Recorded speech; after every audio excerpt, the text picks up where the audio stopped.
we're having the nationwide protest against some top American law firms who are helping the Chinese Communist Party to, persecute and to destroy the Chinese whistleblower movement, to persecute the Chinese dissidents. And I think these, American lawyers, they're Harvard graduated. Right. They're Harvard educated attorney. And they, in this free country, they have the freedom to choose to be good.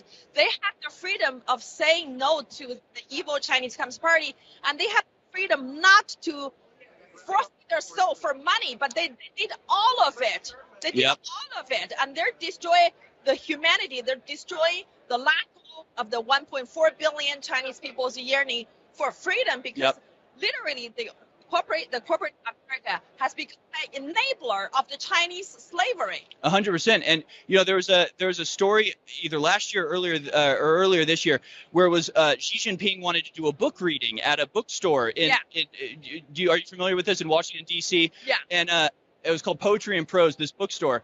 And the guy said, "No, I'm not interested. I don't want it." And then, of course, the Chinese Communist Party leaned on the people that they have in this country to force the guy to do it.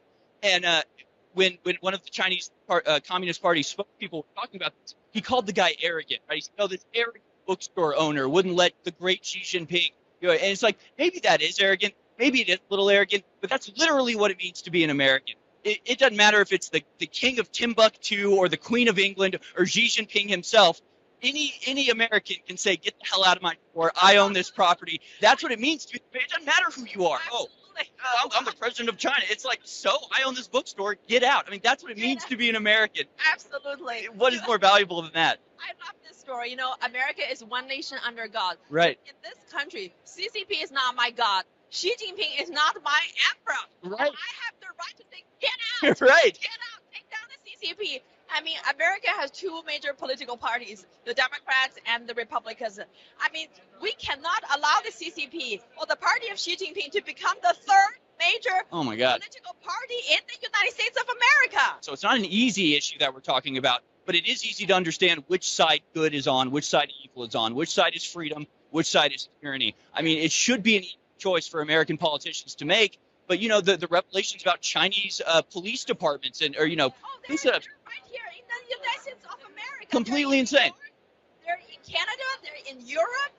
Texas, the consulate in my hometown. It's they're already infiltrating. And if our politicians can't see that the threat that represents to people who are seeking solace, every day we hear about asylum seekers who they're not under threat. They're not under a communist party. Their government isn't going to hunt them down.